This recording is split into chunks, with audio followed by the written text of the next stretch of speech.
Hi everybody, welcome back to the Gallowgateshots YouTube channel. It is myself, Kris, host of the Always Smiling Faces podcast here, and I am joined by a very special guest tonight.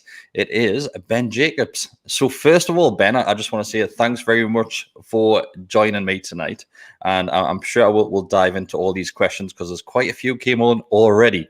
But before we get going in regards to all things Takeover, what I want to ask you is basically just give a little bit of description of who you are and what you do for a living. Yeah, good evening, Kris. And by the way, I've got my black and white shirt on this evening to give a little bit of affinity towards Newcastle United. But I'm a freelance journalist working for a variety of outlets, predominantly in broadcast. So you hear me commentating on the EFL and the WSL. You hear me broadcasting for Al Jazeera and CBS Sports, and then writing outlets like the Blizzard and Tifo Football, which is part of The Athletic. And of course, prior to that, which is why I seem to have this sub name or title of Ben Jacobs, with people putting the extra I in, some jokingly, some out of malice because they believe I'm some form of Qatari stooge. And that's because I did spend 2.5 years as a senior journalist with beIN Sports based out of Doha. And prior to that, 5 years across the Middle East, including in Saudi Arabia, working on PIF events, and within the UAE, working for a radio station called the Arabian Radio Network. So as you'll find out this evening, I talk a lot. I'm a broadcaster, and naturally I've been covering, because of my knowledge of the Middle East and North Africa, the Newcastle takeover story very closely over the last 14 months or so. Perfectly summed up. What I want to touch on, mate, is the fact of the interaction, let's say, that you're currently getting on social media. It seems as if recently you may have turned a corner with a section of the Newcastle United fans, because like you said, obviously the name change, being from Ben to Ben Jacobs on this one. Where do you think this came from? Is this just basically with your previous connections to beIN Sports and people think that you've got some sort of agenda against Saudi Arabia? I think it's a mixture of things. I mean, the first thing I would say is Newcastle United's fan base are intelligent and passionate, and I enjoy engaging with the vast majority. And the second thing to say is when you remove the trolls, those across Twitter are well informed and do want both sides of this takeover story. And if it was as simple as approval, then we wouldn't be almost a year to the day when apparently the deal was done in April of last year. And the other thing to bear in mind, too, is I get a lot of engagement from Newcastle United fans that are not on Twitter or social media. And during the pandemic, what's happened, in my opinion, is in the absence of that 45 to 50,000 fans packed inside St. James's Park, where they could have a voice and interact with each other and ultimately communicate through various means. Twitter in particular has taken on an added pertinence, but you have to be careful because it's not always reflective of the entire Newcastle United fan base. And I suspect that those, when the feeling was the takeover was a done deal, that got frustrated about the delays and felt like the Premier League were corrupt, started to feel like beIN Sports were influencing the takeover from the outside, then naturally made connections with my contacts within beIN Sports, because I'd worked for them ultimately for 2.5 years as a staffer, but also 2 years prior to that as a freelancer out of the United Arab Emirates. So the connection was clearly there. And I suppose people started to believe that beIN were trying to derail the takeover. So anybody that gave you the piracy angle, if you like, was ultimately anti-takeover and anti-Newcastle United. And therefore, there was a further feeling that beIN Sports and piracy didn't have a place in the owners and directors test. But over time, what's happened is people, I think, have come to appreciate that this is a complicated takeover. It's still by no means a done deal, and piracy is a legitimate factor. And as a consequence, those looking to hear the full story have, over time, some anyway, perhaps warmed to my perspective and realized that where possible, I just try to give balance and dig as deep as I can and relay facts back to the fans.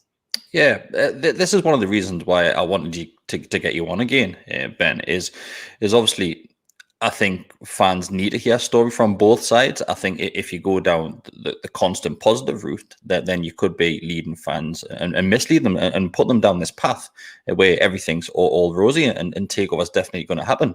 And we are now 10 months on from our first podcast, which myself and you done on April 28th at the height of the first lockdown. And we were both, I've just listened to it back before we start recording here tonight, and we were both very, very positive in relation to the takeover approval. We thought it would be a matter of weeks because of the things which I was hearing, the things which you were hearing from your side. It opens a can of worms right now, but what went wrong? What really went wrong at that very start for us both to be so confident? Where were the initial red flags for you? I think ultimately the confidence came from the fact that those within the consortium were talking openly to media and relaying this message that there were no red flags. It turned out instead that there were maroon flags, and then Qatar and piracy came into the mix, as of course did and still does the separation issue between PIF and the Saudi Arabian government. But all of that was glossed over because the buyers were prepared to talk openly and confidently about getting the deal done. And when you have a buyer that speaks with such confidence and definitive statements as if to suggest that a deal is imminent, it gets picked up upon. And of course, at this point, beIN hadn't written any letters to anybody. Nobody from the Premier League had suggested that there would be complications with the owners and directors test. And the reason for that is because in April, it hadn't advanced that far.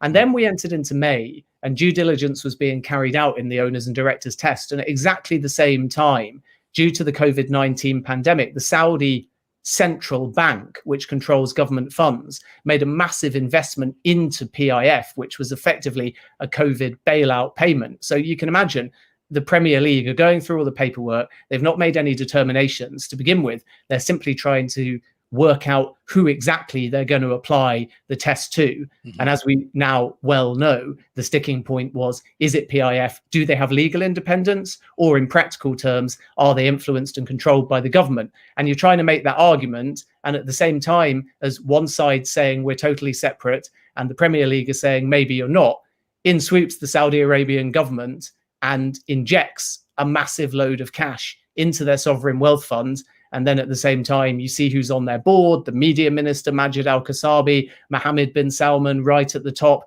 Then they do a small investment into Uber that was personally negotiated by Mohammed bin Salman. So the Premier League suddenly had a lot of question marks as they continued to do their due diligence, at which point that narrative of no red flags suddenly disappeared. The consortium obviously kept a little bit more quiet. And by May and June, it was very obvious that two things were happening. One was that the Premier League had not advanced the owners and directors test as far along as the consortium had implied.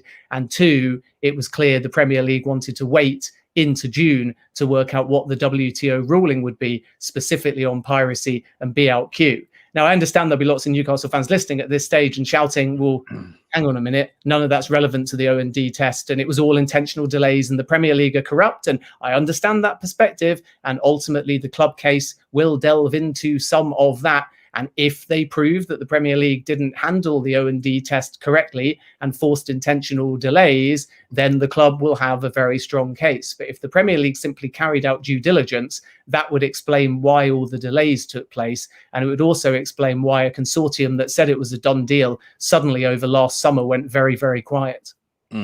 So if we go right back to the start on this, and once again on our very first podcast, we started talking about Vision 2030, if I remember correct, and obviously the plans for it to become a new Saudi Arabia, and it was the town or city called Neom, which you mentioned on there, and that was obviously going to be somewhere where the Saudis will be hosting these sort of events, so the likes of sporting events, and being a tourism hotspot, as you would say.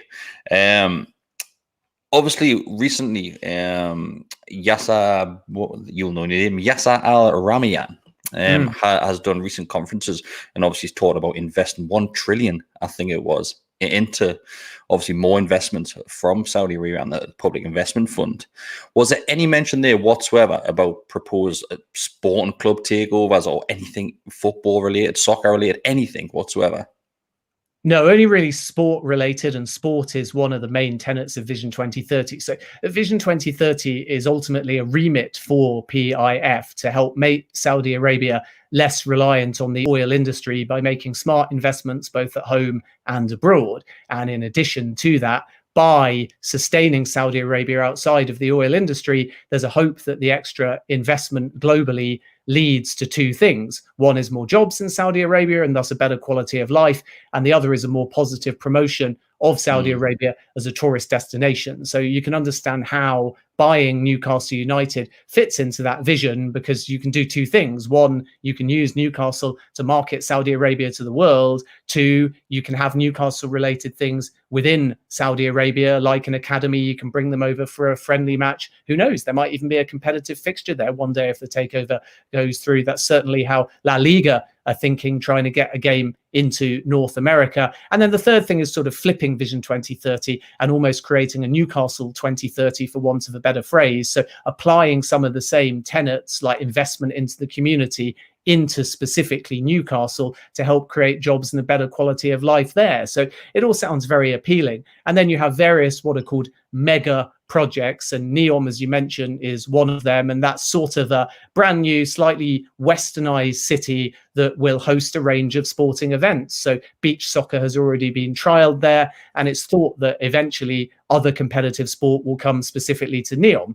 And then at the same time, PIF are heavily involved in boxing. Anthony Joshua, Amir Khan have both been over there. The Saudi International, the golf tournament that Yasser Al-Rumayyan is also a huge part of because he's chair of the Saudi Golf Federation, that's just taken place and was won by the world number one, Dustin Johnson, as well. So sport is clearly an integral part. And then we also saw very recently Saudi Arabia and Qatar going head to head for the Asian Cup as well. And eventually they decided to share it. So Qatar has it in 2030 because they won the vote, and Saudi Arabia will stage it in 2034. So there's a lot of opportunities for Saudi Arabia to bring sport to its shores, but we're still waiting for PIF and Saudi Arabia specifically to invest in something big like Newcastle United that isn't in Saudi Arabia, and then see how they tangibly use that to complement Vision 2030.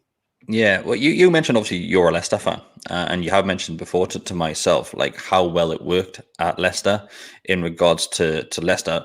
Basically, what's the word I'm looking for? But Leicester became sort of like a billboard at times for the likes of the owners, their beliefs. You mentioned Buddhist monks coming in to bless all the players and things like that. Do you feel as if that was a plan for Saudi Arabia, that they would become and use Newcastle as this billboard to bring some sort of connection and like you said, the Western world over across?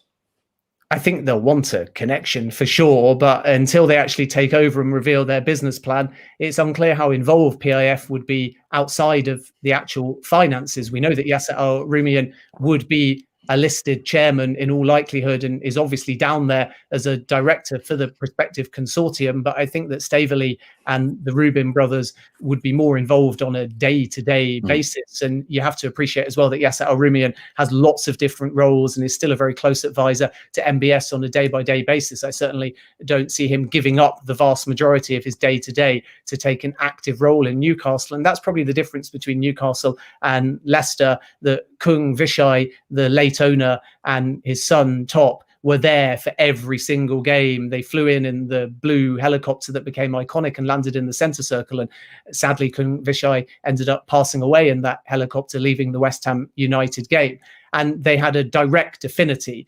Saudi Arabia, from Newcastle fans' perspective, are definitely going to have a connection and buy into the Geordie culture. But by the same token, let's not forget those wider aims that will have nothing to do with Newcastle United. And it might be a win-win because money is invested into the club, and Newcastle, if the takeover happens and they become successful, will naturally end up in Europe, and they'll have a wider global audience and they'll go to new places. And ultimately, they will be able to grow as a brand far outside of Newcastle. But by the same token, the ownership group will want to bring everything back to Saudi Arabia. So you can certainly expect betting sponsor to go and something like Vision 2030 or Aramco to go on the front of the shirts. You can expect Newcastle to go over to Saudi Arabia for training camps. And to be perfectly honest with you, there's an element of sports washing at play as well. And fans might be very comfortable with that, but it is important to note that not everything about buying Newcastle United is solely to benefit Newcastle United. The vast majority may benefit Newcastle United, but it's still there predominantly to grow Saudi Arabia's reputation and to create jobs and a better quality of life back within Saudi Arabia, and Newcastle United as a club and brand, if they are acquired, would need to fit into that mold rather than the other way around. Yeah, I feel as if obviously when we spoke previously, we were waiting for the WTO report as well, and I think since that report, it's gone on and on and on now to the point where obviously you have seen relationships start to connect once again between the two states there. But obviously you touched on this previously, and I just want to start going through some of the questions which have been sent in, Ben. So the first one is from NUFC United that says, do you believe the PIF would be more willing to put forward Prince bin Salman for the test now that the relationship with Qatar has improved? Do you feel as if that's something? Because there was rumours that the Premier League did receive a written letter from bin Salman in regards to the difference between PIF and Saudi Arabia and the government and things like that. Do you feel as if now it has to be a case where he has to be put forward for this fit and owners test? I think it's a very difficult situation to put Mohammed bin Salman directly forwards, because then suddenly it's an even clearer owners and directors test. And you're ultimately directly testing somebody that's been accused of all kinds of breaches of human rights. And you may say that's beyond the remit of the Premier League, and they only ultimately care about what's best for them and their brand, and piracy specifically is a very personal issue, and the broader human rights, as damning as the record has been, are not directly relevant to the Premier League on a day-to-day. But I wouldn't see them turning a blind eye to that if Mohammed bin Salman was specifically named. PIF are, as I understand it, going to be very clear in their position, which is they have proven legally to be separate from the Saudi Arabian government, and they want to be tested accordingly. Even though relationships have improved between Qatar and Saudi Arabia, that is more relating to easing the problem of piracy, and that may help get the takeover through. But in addition, if it goes through, it provides less of a headache post-acquisition, because suddenly Newcastle United games can be promoted all across Saudi Arabia if beIN Sports is returned. But if you remove piracy from the equation and you remove politics from the equation, and suddenly you just test Mohammed bin Salman, the Premier League have a different decision to make, which is, do they want the leader of Saudi Arabia, who has been accused of murdering a journalist and all kinds of human rights abuses? And even though Saudi Arabia, obviously through Vision 2030, are trying to promote a more positive image, this is about history. And it's the same guy responsible for that history. So would they simply turn a blind eye to Mohammed bin Salman with a view to the future, and because they think it's a good investment all round? Or then, if Mohammed bin Salman was directly tested, would the Premier League feel that under their terms and conditions, they actually would have more evidence to reject the deal? So my understanding remains the same, that regardless of any alleged letters, regardless of any paperwork stating a separation, regardless of any ease politics, the two sides are still completely at odds over this one point. PIF want to be tested as PIF, totally separate from the Saudi Arabian government. The Premier League do not see any separation. They want the Saudi Arabian state to be tested as a shadow director. And that sticking point, which was obviously offered as arbitration prior to the consortium withdrawing, remains and will need to be resolved in full before there's any progress. Yeah.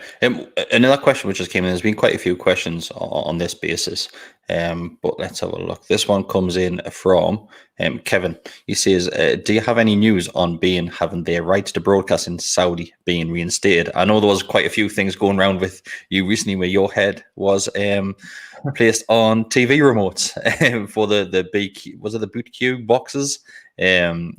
So do you have any update on there? What is actually happening at the moment? Can you watch the games in Saudi right now or not?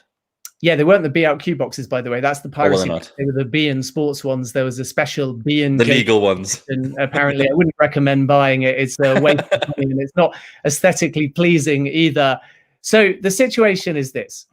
beIN Sports was never blocked on the satellite feed, which means that anybody that had an existing subscription had the ability to renew it all the way through the blockade. So beIN never totally disappeared, but its website was blocked.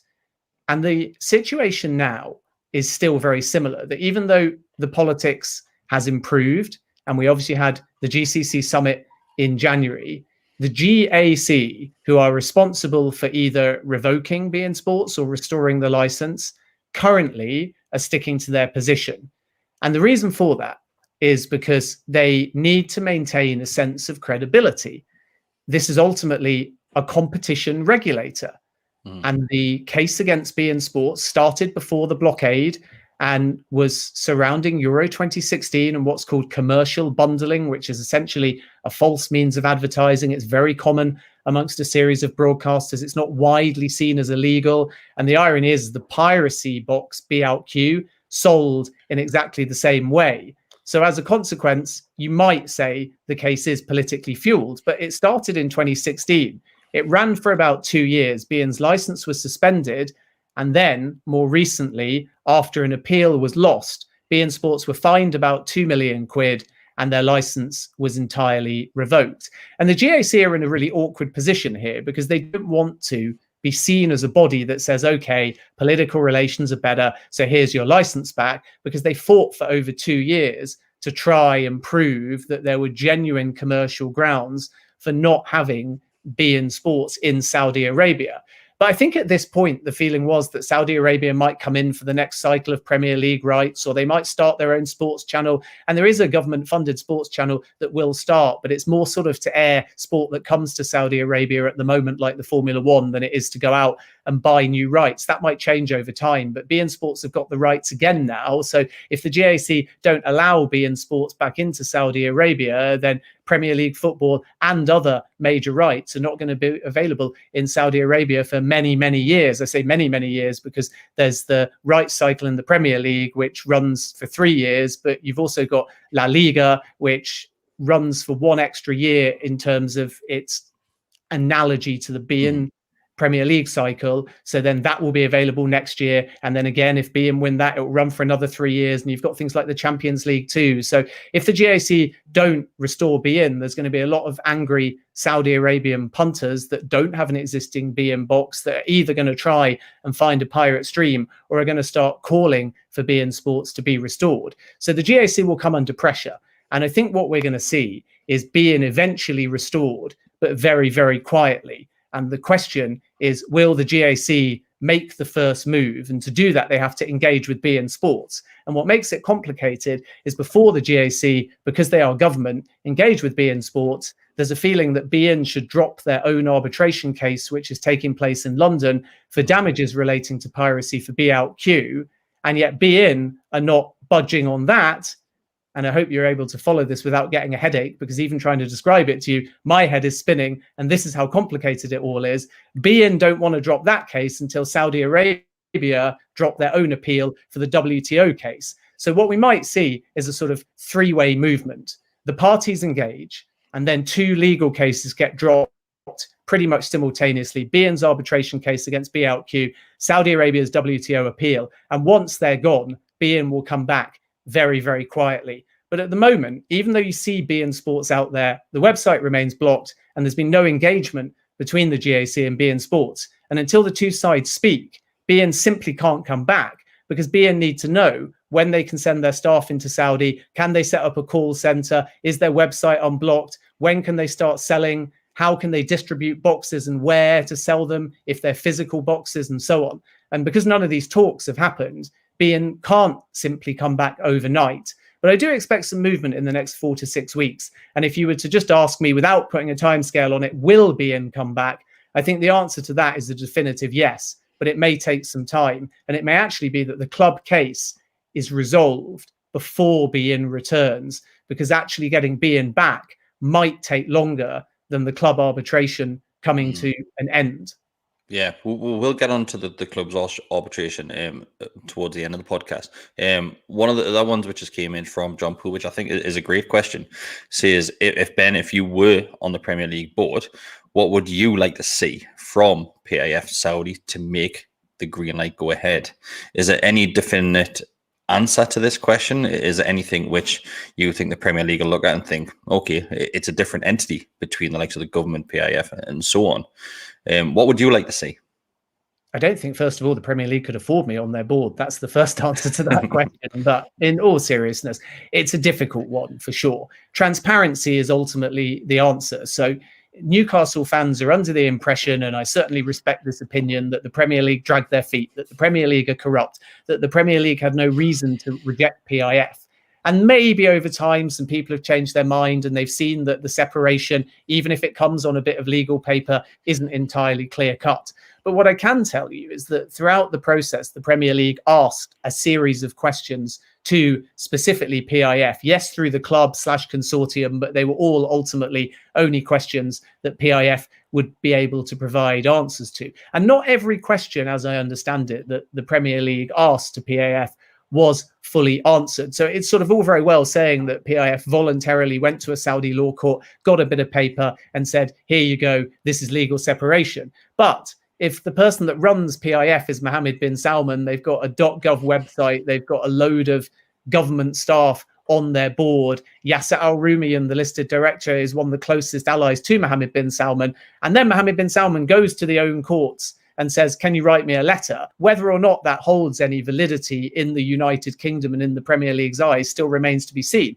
But the Premier League had a series of other questions, and PIF need, in my opinion, if I was overseeing this process, to have been as transparent and as clear-cut in answering every single question that was asked of them. Because remember, the owners and directors test is essentially, along with a safeguarding test, an honesty test too. So in addition to providing your business plan and showing your finances, which are very quick ticks from the perspective of the consortium, you also have to not mislead anybody, provide full information. And the Premier League in their due diligence clearly did have a number of different questions. So I think that transparency on PIF's perspective could have been improved a little bit. I think that they left other members of the consortium and their legal team to effectively force the process through without answering every question.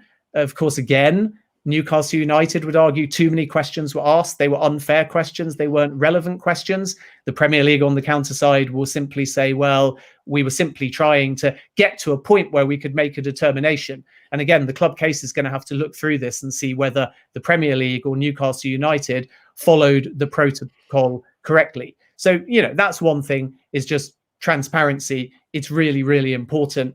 And I think the other thing specifically from PIF's perspective is that they didn't engage directly with the Premier League through the media minister, Majid Al-Kasabi. And this is really important as well, because sure, he's not a listed director, but he sits on the PIF board. So look at it from the Premier League's perspective again.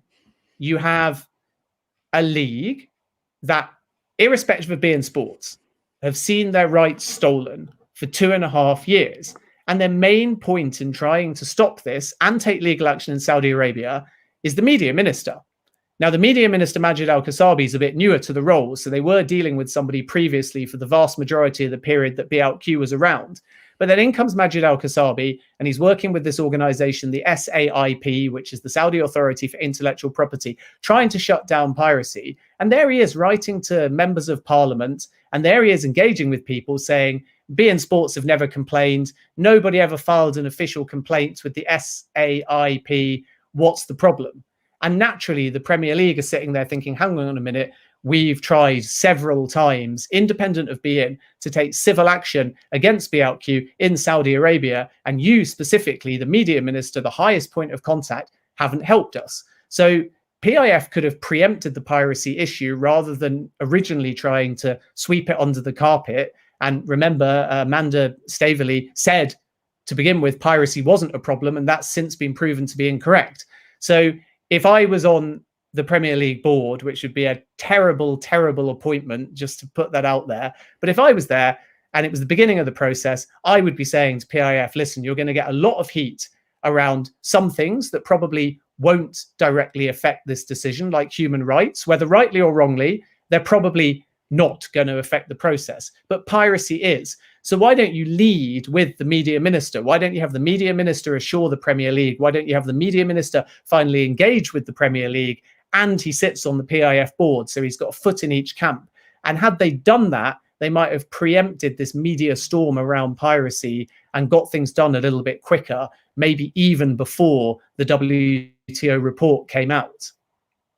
Do you think that the likes of Amanda Staveley and the Rubin brothers are sat in the middle of this between the Premier League and Saudi Arabia and the PIF? Because it seems like, and I may be out of line by saying this, but I feel as if maybe if the Premier League representatives and the Saudi representatives have had a meeting in regards to what each side wanted from each of those parties, that this could have been resolved months and months ago. It just seems a little bit like toys out the pram from both sides.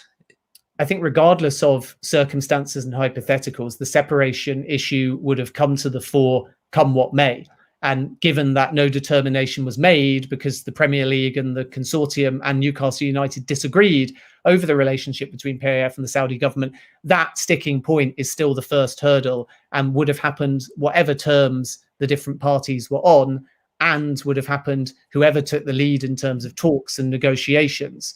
However, what's interesting is you've got the Rubin brothers, who are perfectly capable of investing in the city of Newcastle and Newcastle United Football Club, regardless of PIF. You've got Amanda Staveley, who is a proven broker who's gone to a variety of people who want to invest over the years and could have found money from anywhere. And then you've got PIF, who ironically might not know that much about the Premier League, or may not have known that much about the Premier League before they entered this process, but have got all the money in the world, are richer than all the other 19 clubs in the Premier League put together. So they could have done it independently as well. So having three different people or organizations within the consortium is a strange blend, because PIF simply want to acquire to benefit Saudi Arabia and ultimately make Newcastle into a giant again and get success on the sporting field and, for the want of a better word, sport wash in the process. And then Amanda Staveley wants to finally buy Newcastle United, even if it's only with a 10% stake. But the Rubin brothers are a bit of an anomaly here, because why do they need 10%? Why do they not either buy the entire club or just take a step away? Because PIF could have taken 90, Amanda Staveley could have taken 20. So it's interesting that there are three components to the consortium, not two. And I think the most logical explanation is everyone other than PIF is going to be day to day, and they see it as a viable and exciting investment. And that's the allure ultimately of buying into Newcastle United. It's a sleeping giant at the moment. And I think that tells you, through the combination of the two 10%ers, that PIF's main intent is not to interfere in day by day, other than to inject financially into the club. So they'll have some ideas for activations, for marketing, for selling tickets, for sponsors, for the odd big name signing. Maybe they want a big name manager and so on. But I think once that initial Hollywood start dissipates and 6 months to a year passes, I don't think they'll have too much day to day behind running the football club if the takeover is successful. One of the questions which came in, and I want you to basically put this in a nutshell and try and put this into layman's terms as much as possible from your side. It comes in from Derek Rivers, and he says, the Man City owner's human rights record was not questioned by the Premier League. I think you've said, obviously, if the Crown Prince had have been mentioned on the likes of the board for the club and things like that, things might have taken another turn, because we all know that he is alleged to killing the journalist and the murder of the journalist. Do you think that this wasn't the main concern, like you've just alluded to there, that the human rights issue, of course, it would have been a concern, but it wouldn't have been a stumbling block? Because like what I've seen from previous takeovers, of course, everybody's got a dark past, especially with these mega millions which is being pumped into the Premier League clubs. Do you think that there has been something looked at Newcastle United from a different term in regards to the Premier League? There's a couple of things on this. So first of all, human rights should, in a perfect world, be factored in. And Jamal Khashoggi's murder was horrific. And Yasser Al-Rumian spoke at a golf event 2 years about it. And although he said that Saudi Arabia's government were not culpable, he called it a mistake. And Mohammed bin Salman's on record as saying that he is ultimately accountable, not for the murder, but dealing with the consequences of the murder and how it happens beneath him.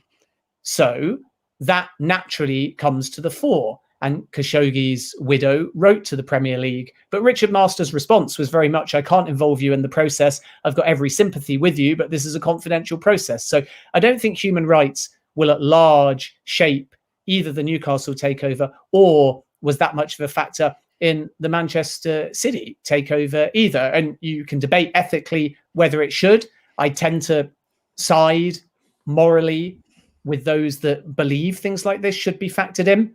Mm-hmm. But again, sometimes it's very difficult to prove because even when human rights groups all around the world are alleging it, it has to hold up in a UK court. So when there are allegations and they're denied, or if they're tried in a Saudi Arabian court and then ultimately somebody is acquitted, judgment calls need to be made. And the Premier League, I think, would be worried if they rejected a takeover solely on human rights for either Newcastle or Manchester City, that they would be leaving themselves open to a number of very costly and time-consuming legal challenges. The other thing with Manchester City to bear in mind in layman's terms is that it happened at a different time. And even though every season owners and directors continue to have scrutiny, it's clearly a lot easier when things are going well to stay within the Premier League once you've got your foot in the door. That first test is probably, unless something happens, the hardest one to pass, simply because it's the most expansive. And at the time that Manchester City took the test, the owners and directors test was a little bit different. It was arguably a little bit weaker. And I think if Newcastle entered then, this particular takeover might well have passed as well, even if piracy was still on the horizon at the same time. And the second thing is, without going into too much heavy detail, because it's not about Newcastle, it's about Manchester City, the legal classifications were a little bit different, and Manchester City's ownership consortium and prospective owners were just pitched in a more clear-cut way. They weren't entering as a sovereign wealth fund with a range of people relevant to ongoing issues directly line managing the suggested chairman. And that's the big problem. And ultimately, for want of a better phrase, the red flag here, that Yasser Al-Rumayyan comes from directly advising Mohammed bin Salman during a time when, for example, Jamal Khashoggi was murdered and piracy was absolutely rampant. Then at the same time, sitting above him on the board is the finance minister of Saudi Arabia, who reaches into government funds to fund PIF that then goes on to buy Newcastle United. And on top of that, Majid Al-Kasabi, who we've already touched upon, the media minister. So it's a very direct and obvious government structure in practical terms, even if legally speaking, they are separate. But the Premier League aren't buying that. So this, unfortunately, is one, having given both sides as a journalist, that you just have to wait and see. And the club case will inevitably touch upon it. And if PIF's "we're legally separate" argument stands up, they'll be in a much stronger position to return to the table. This is one of the reasons why I did want to get you on, Ben, because like was said at the very start of this, social media, especially Twitter, people can misinterpret certain things. And for the lack of characters you get on the likes of Twitter to put your point across, coming on something like this to try and explain it in a little bit more detail. And like I said, put it in layman's terms for especially someone like myself. I'm not going to pretend that I know the ins and outs of this. And to get someone like you on a show like this to try and go into that little bit more detail and explain to people the difference between obviously the Newcastle takeover, the Man City takeover. There's been a few mentions there in regards to the recent takeover of Burnley, and it's a financial problem. There was never a problem, as far as we are led to believe, with the Premier League and the financial issues with the Public Investment Fund, because we know for fine well, without even looking at the accounts, that they've got money. That's not a problem. I think the whole Burnley thing is something of a whole different show. But one of the things, once again, as best as you can in layman's terms, what basis do the Premier League not see any separation between, like we said, the government, PIF, Saudi Arabia?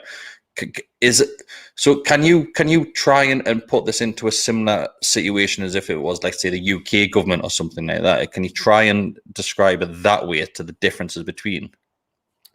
Yeah, I mean, obviously in the United Kingdom, we don't have a sovereign wealth fund investing on behalf of the British government. So making an analogy with the UK government and PIF and the Saudi Arabian government isn't particularly apt.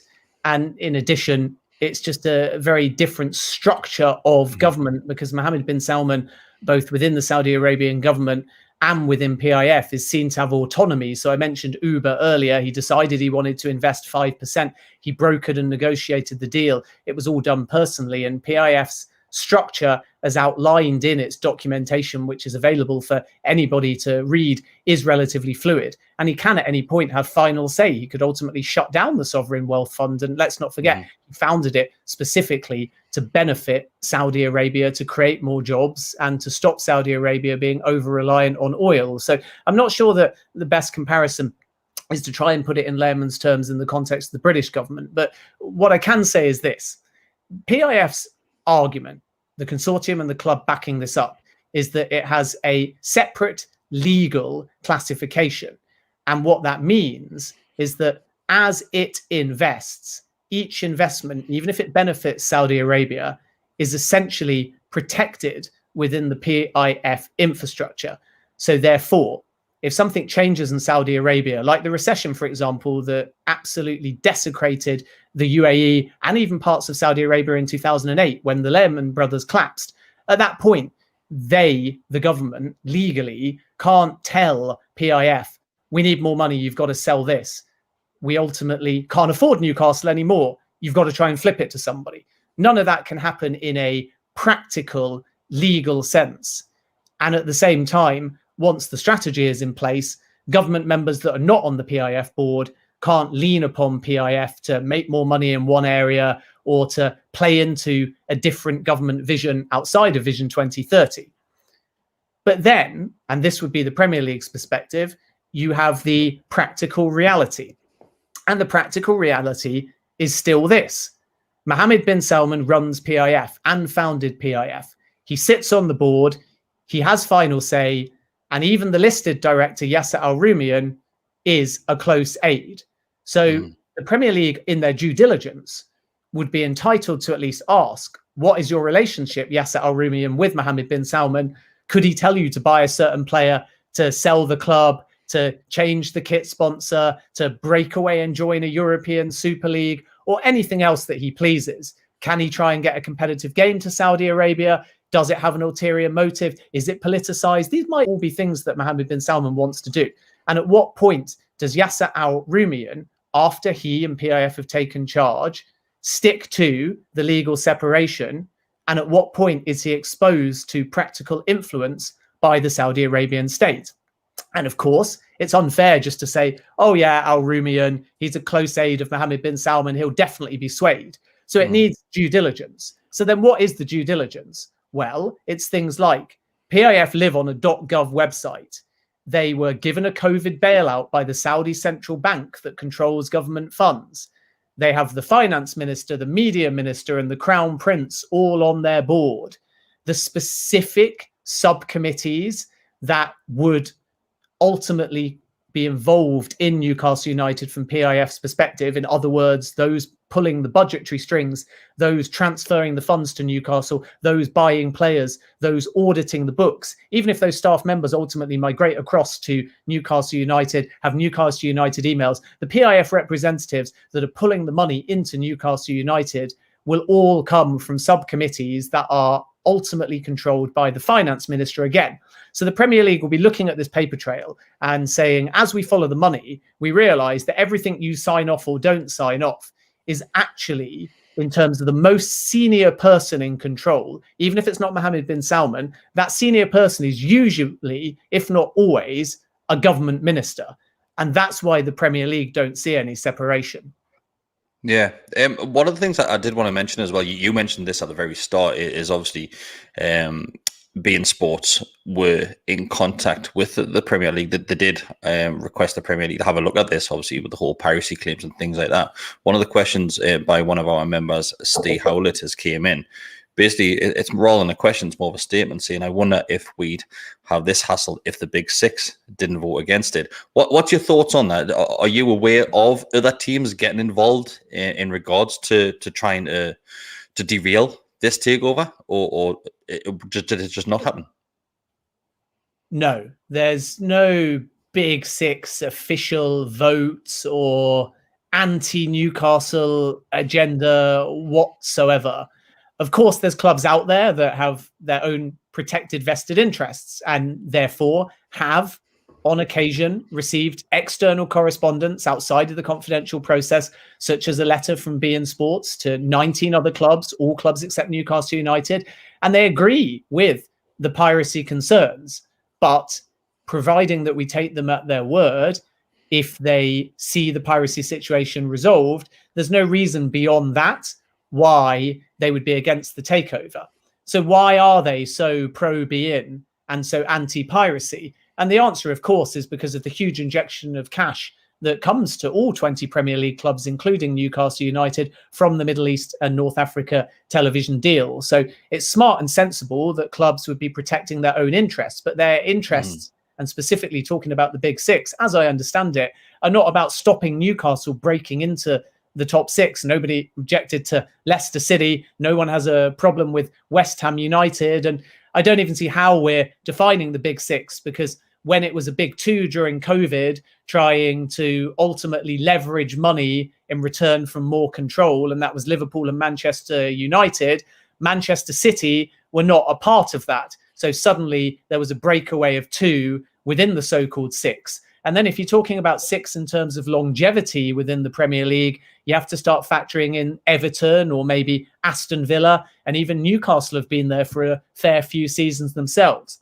There'll always be new players in the Premier League. And I think the more competitive and commercially viable it is, and thus the clubs gain benefit, the happier every individual club will be. And I do think it's a bit of a conspiracy theory, if I'm perfectly honest with you, that 6 clubs are anti-Newcastle because they're terrified that Newcastle are going to come in there and win the league. Leicester came in and won the league in 2015, 2016. They're up there again. They were in the Champions League last season. Everybody applauded it. They loved the style of football. They liked the ownership group. There's been absolutely no objections. Now, I grant you that when Leicester's owners came in, Leicester were a championship club and the investment was a lot smaller. And when Kung Vishai said Leicester would be in the Champions League within 3 years and Leicester City was still a championship club, those words were met with derision. Even when Ranieri arrived, that appointment was laughed at, including from our very own people like Gary Lineker.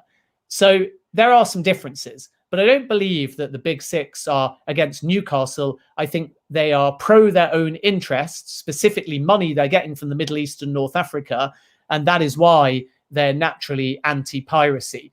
And I think that in terms of beIN's interaction with the Premier League and the other clubs, if they genuinely had the ear of the process, they would have lobbied very privately. The fact that they shared their letters, the fact that they were so vocal tells you, in my opinion, that they were lobbyists from the outside. And then as regards the Premier League, it's really, really important to make a distinction between what is Premier League piracy and what is beIN piracy, because this is not beIN coming up with piracy, lobbying to the Premier League, as some Newcastle fans would say, influencing the process in an unfair way. This is the Premier League also with their own opinion on piracy, with their own separate legal cases on piracy that beIN are not involved of, including several of them in Saudi Arabia. This is beIN Sports that have taken a case to the WTO, but it's the Premier League that have submitted their own independent evidence with absolutely no engagement with beIN in doing so. It's the Premier League that took their own action to try and shut BOutQ down. It's the Premier League that co-commissioned a so-called Mark Monitor report that looked at frequency analysis around piracy and concluded that the Saudi Arabian government would have, in all likelihood, have facilitated BOutQ and thus directly supported piracy in some capacity. So when we use the word piracy, it isn't beIN are against Newcastle and are lobbying the Premier League. This is beIN have their opinion and their own legal cases. And some of that is politicized, but it's also the Premier League in a apoliticized way who have taken their own independent action on the piracy front because ultimately it's their rights. And people, I think, sometimes forget that. So when the Premier League say piracy is a problem, that's not just because they've been swayed by beIN. It's because they're sticking to their own independent position of being anti-piracy and feeling like the Saudi Arabian government had an involvement in that piracy. And they've been consistent in that position long before the takeover came to the table and long before beIN Sports started any kind of public lobbying. Like you said, I think we have to remember as Newcastle United fans that Saudi Arabia, before any interest from beIN Sports at Saudi Arabia, were on the watch list for piracy from the Premier League. The next question, we spoke about this before we press record tonight there, Ben. What's your views on Saudi and Qatar Football Association's meeting in Doha today? So that is from Martin Nesbitt. What's your thoughts on that one? Yeah, it's a good question, Martin. Thank you. And it's, again, very positive because what we're seeing is political meetings to begin with and the signing of the GCC Summit Peace Accord, which is secret in terms of its specific terms. And we're waiting for the tangible and peaceful effects that show the Gulf countries and Saudi Arabia and Qatar specifically are starting to engage. So step one was politics, negotiations, and then open borders. But now it's filtering down to sport, and the meeting, along with the respective embassies reopening in Doha and Riyadh, show that this new accord and unity is not just words, it's actions. And the fact that the two heads of the federations have met means that we're starting to see sporting consequences. And this is really a follow-on from talks around about a month ago when Qatar and Saudi Arabia were both awarded an Asian Cup. So they were head-to-head in a vote. Qatar won the 2030 edition, which was disappointing, obviously, for Saudi Arabia because they wanted to try and coincide that tournament on Saudi soil with Vision 2030. But these Vision 2030s are widespread in a number of countries, and Qatar has its own Vision 2030, which is reasonably similar. So then Qatar hosts in 2030, Saudi Arabia will host in 2034. And when that vote happened, the parties started talking and an invite was made. And it's good to see that that invite has been accepted and facilitated. And now we'll see some kind of cross promotion, and cross promotion will be around the Asian Cup, but of course, more pertinently around the Qatar 2022 World Cup, which is going to be really important because what Qatar wants now is to paint this World Cup back again as being a Gulf-wide or Middle East-wide World Cup, not just something taking place in Qatar and Doha specifically. And the Saudi Arabian Football Federation can help that. And in addition to that, we've also seen in the last 24 hours, Saudi Arabia's football captain go to the Aspetar Academy to get treatment on an injury. And the Aspetar Academy, which is the medical arm of a slightly broader organization called Aspire, is one of the most high-tech and astonishing complexes in the world. It's got all the fancy medical equipment, special oxygen chambers, best doctors from all around the world. It's leading the way in terms of sports science. So when the Saudi Arabian captain needs an operation and some rehabilitation, he could go to any hospital. There's loads of great hospitals in Saudi Arabia, but he goes over there. Aspire, incidentally, are also a sponsor of Leeds United and do a lot with them. So there's a Qatari connection with Leeds United too. But that's a significant sign too, because it's showing you again that the borders are open, but so are the facilities. So sports moving in the right direction. These are all really positive signs. It's more evidence that eventually beIN Sports will be back up and running in Saudi Arabia. And as importantly, it's more proof that the two parties are actually talking head to head. What can we do next? How can we show solidarity? How can we improve things? And all of this will definitely help alleviate the politics, which in turn indirectly is going to benefit a prospective Newcastle United takeover. So I want to end on two questions tonight, Ben, and obviously these will be your personal opinion on these ones. So first of all, this question comes from myself. I haven't looked at the comments on this one, but are PIF still interested in buying Newcastle United? They absolutely are. I mean, I can categorically tell you that from talking to people within PIF. We said right at the beginning that I'm sort of painted as a Qatari stooge, but the context of my career in the Middle East over 7 years was working in the UAE and flying over to Saudi Arabia on a number of occasions, specifically for PIF Ventures. So I know a number of their people working in sport and entertainment. And it's absolutely clear that if there is a clear pathway to completing the Newcastle United takeover, PIF are still interested. They're not stringing anybody along, but they're not going to make a public statement to that effect because they don't want mass media hysteria, akin to something like when BZG said that a deal was essentially done with Newcastle United. They don't want to announce anything either because they're aware that there's ongoing arbitration. And the key and sensible thing to do is not to litigate through the media. You litigate through the law courts. You let the process run its course. And in addition to that, they're in a slightly difficult position because Mike Ashley wants to sell either way. So he can be as bullish as he likes. He can be as vocal as he likes. He can talk in the media. He can release statements. He can take the Premier League to court. He can be the one club that votes against beIN Sports' deal across the MENA region. And why? Because he's showing he's fighting. He's reiterating he wants to sell the club. He's winning a few fans back, despite the fact that most people are unhappy with his tenure at Newcastle United Football Club.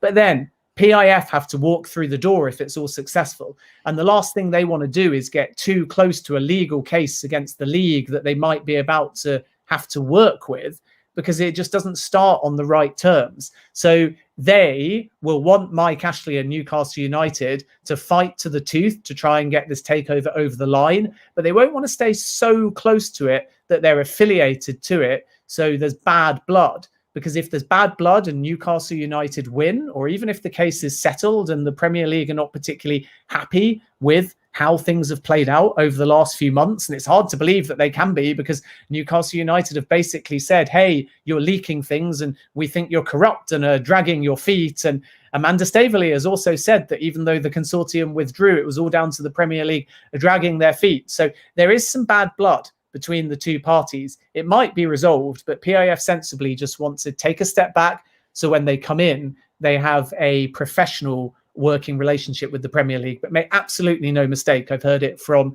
a number of different sources, both within PIF, within Newcastle United Football Club, and from other consortium members as well, that PIF are still firmly interested in Newcastle United Football Club, providing, as I say, there's a clear path and a non-acrimonious path to allow them to complete this takeover. And they're prepared to wait for as long as it takes, within reason, obviously. And that's why you've not seen them, at the moment anyway, try and buy another football club, even though they were briefly and incorrectly linked with Marseille in Ligue 1. Finally, final question of the evening, Ben. What's your gut feeling? Will this happen? Look, I get asked this question a lot. And first of all, my opinion doesn't really mean anything. As a journalist, you would expect me to have balance. And in trying to answer this question and in striving for balance, it's again really important just to stress one thing, that anyone reporting things as a journalist that only speaks to one party might get an exclusive and something very useful, and that has a value. But by the same token, another party will give another narrative. So until you try and talk to everybody, and by everyone, I mean the direct parties, but I also mean those on the outside in. So it's still useful to get a government perspective. It's still useful to get a beIN perspective and so on, simply because you can piece it together. And occasionally you get one story, someone gives you the opposite, and you scratch your head and think, yikes, what is actually accurate?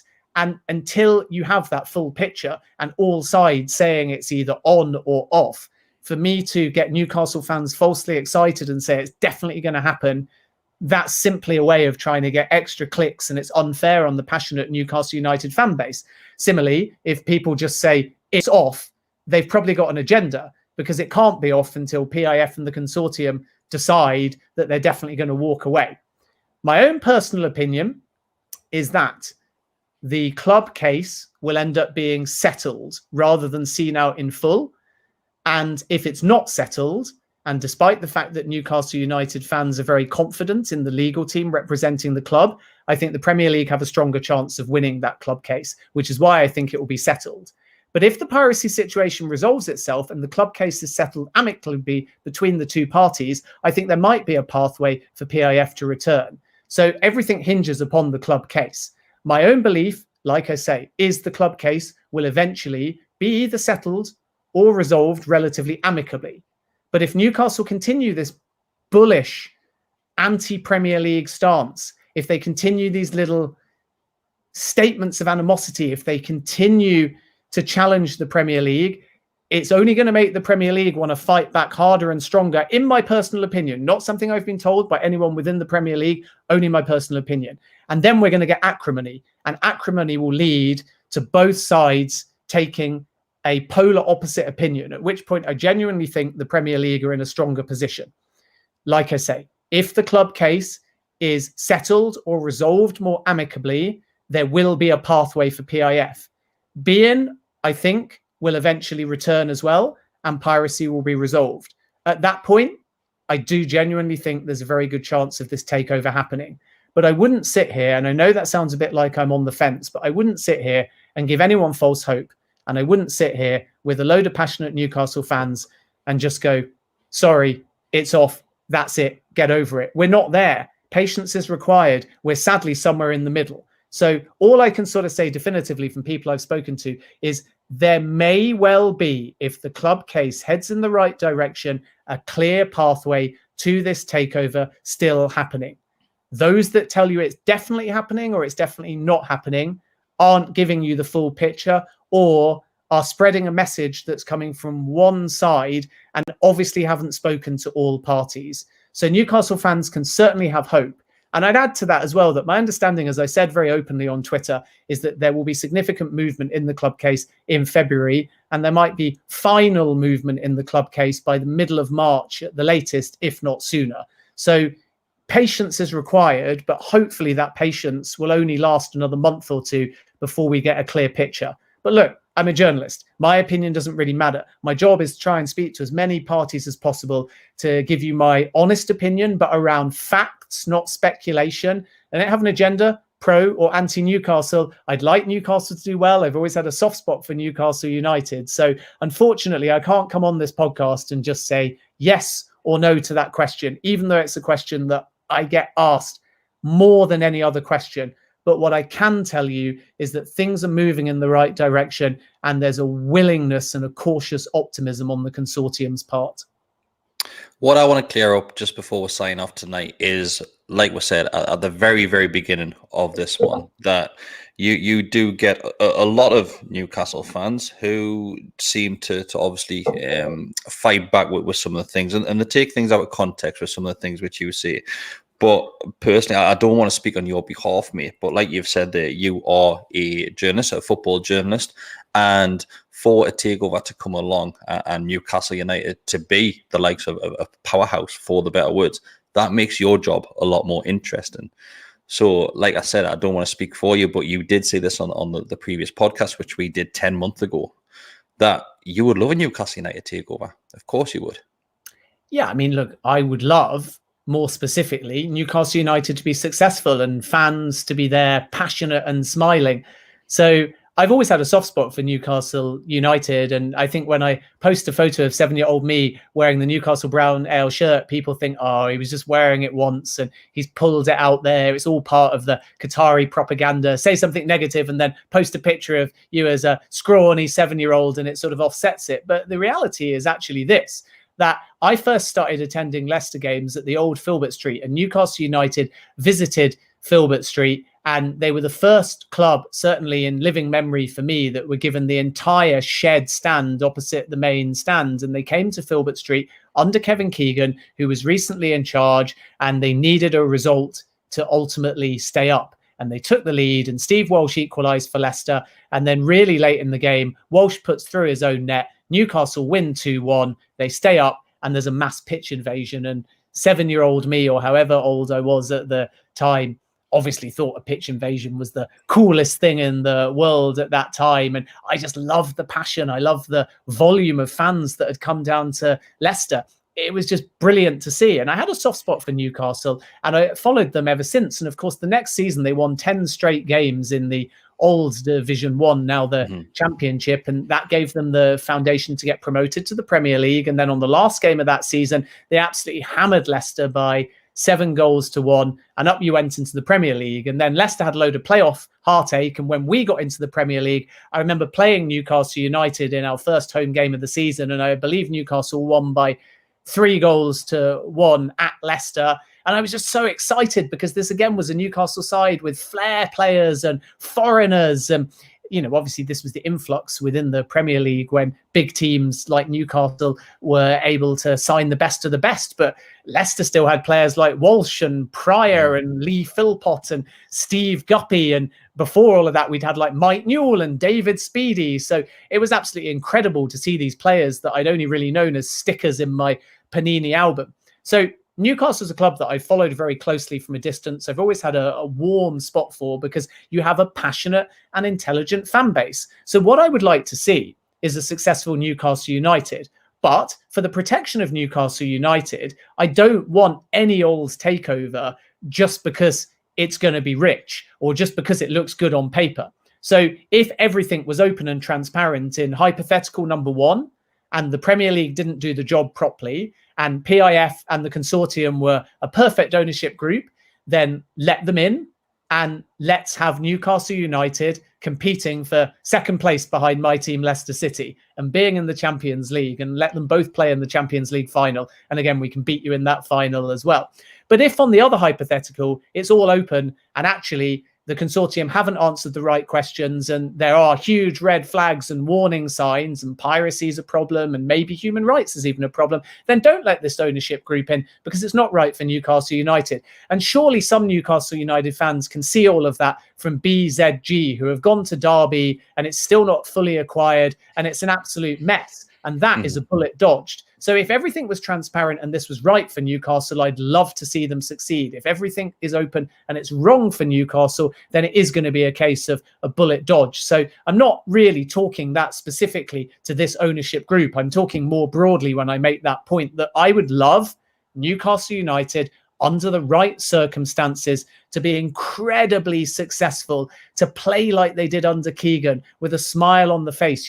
Kevin Keegan, who I've interviewed many times and used to come out to Be in Sports, used to say one of the most important things when you're the manager of Newcastle United, regardless of the score, is to win the fans over in the first 10 or 15 minutes of each half. He wants players to go out there with purpose and intent. And it doesn't matter whether you're 5-0 up or 5-0 down. You have to win the fans over. And a Newcastle United football club with fans on side, regardless of who's in charge, will be in a stronger position. And with the right investment, it's going to be one heck of a football club.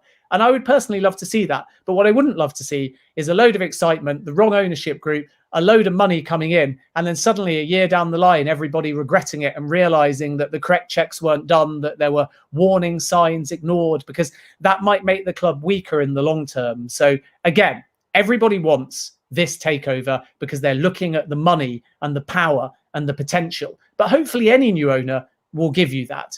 But I don't look at it like that because I'm not a Newcastle United fan.